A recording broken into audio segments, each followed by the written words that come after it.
there was a lot of attention on Twitter during the election because of the Hunter Biden laptop story. The New York Post. Yeah, we had that too. Yeah, so you guys censored that as well? I think it was 5 or 7 days when it was basically being determined whether it was false. The distribution on Facebook was decreased, but people were still allowed to share it. Well, that's Facebook CEO Mark Zuckerberg admitting that Facebook reduced the exposure and the reach of the story on Hunter Biden's laptop across the platform. He now says a warning from the FBI about Russian propaganda before the story emerged led to this decision. He also admits that fewer people, as a result, were exposed to the story. Critics sounded off on social media, one person here calling it collusion. House Minority Leader Kevin McCarthy also reacting in a tweet saying, quote, Democrats in Congress have been intentionally ignoring the facts. When Republicans are back in charge, we'll hold all of them accountable. Those are fighting words. Let's bring in Raymond Arroyo. He's a Fox News contributor. Something that's not getting a lot of attention here, but that struck or piqued my interest, Ray, is how Zuckerberg is talking about this, right? Because he's normally, when he talks about decisions made at Facebook, he chalks everything up to the algorithm. Well, the algorithm did this, and this is how it filters things out, and this is how it circulates things. He's saying, in this instance, our team actually made this decision. Real human brains were on this, and this is what we decided. It's extraordinary. This is, I think, how you wash your sins in the metaverse, okay? You kind of air them at an appropriate time. While the FBI is being scrutinized for the raid on Trump's Mar-a-Lago, the use of the Steele dossier, that all blew up in their faces. So I think Zuckerberg is trying to do a little public jujitsu here and kind of wash his hands of what's happening. But make no mistake what this is.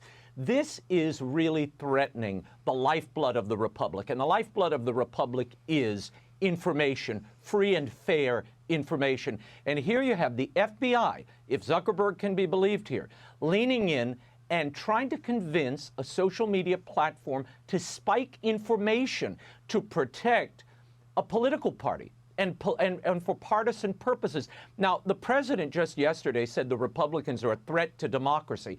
I would argue the political weaponization of federal agencies is a threat to democracy and one we should take. I don't care who's running the show, whether Republicans or Democrats, you cannot use federal agents to do your political bidding. And that's what's happening here, Jillian. Look, there's a U.S. Code 595, and it states very clearly a federal official may not use their authority, which was what happened here, to in any way interfere or affect an election, particularly a presidential election. And fines are attached to that and a year in prison. Somebody needs to be held accountable for this. But Raymond, here's a little bit of a disconnect, though. Yeah.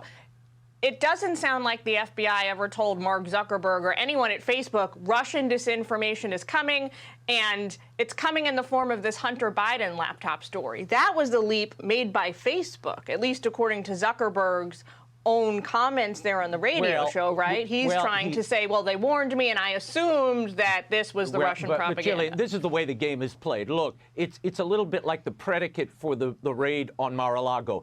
It appears in the New York Times that Trump is destroying documents. Next thing you know, the feds say, hey, it's been reported Trump is destroying documents. Well, who is leaking to Maggie Haberman? Who's leaking to these media outlets? So one goes hand in hand. You have a federal agent going to Zuckerberg and saying, beware of Russian collusion and Russian disinformation. And the next day, the media says, oh, look, we have some Russian disinformation here. It's this laptop. Don't cover this. And Zuckerberg got the message. It doesn't matter. One way or the other, the FBI needs to be scrutinized. The challenge, the question is, can they be at this point, given the pattern, the pedigree, what we've seen in recent days? And can you have a fair election when you have federal agencies crashing into the middle of them? I'm not sure at this point. I don't know if you've heard about this, Raymond, but Paul Pelosi, the speaker's husband, is getting the boot from this police group whose membership card he flashed when he was arrested for DUI. The California Highway Patrol 1199 Foundation is revoking his lifetime membership. They are calling his conduct there that day a poor reflection on their group. In a statement, the foundation says this: the mere presentation of his $11.99 foundation identification credentials to law enforcement made it appear that he was presenting them for preferential treatment, whether that was the case or not. This answers my question that I've had since day one, which was, is this something that people do? I mean, they drive around, like they make donations and then get some kind of a card, and then every time they get in trouble with the law, they go around flashing. I had no idea that that happened. Well, Jillian, Maybe I'm naive. it's interesting you ask that. I called a few cops I know who are in local law enforcement, and they all have these organizations that collect benefits for officers, and they solicit benefits, and they give you a little badge or a little card. And they tell me people do use those for minor infractions, running a red light or speeding. And sometimes they show that in their ID, and the cops takes it thinking nicely of them, says, you know what, I'm going to give you a warning this time. But did Paul Pelosi really think he was going to get in a major traffic accident, hurt someone else, rip a fence off the highway in Napa, and flash his little membership card and get off? I don't think so. So, look, he's been hit with a DUI. He got 8 hours work program and 3 years of probation. But I cut the guy a lot of slack.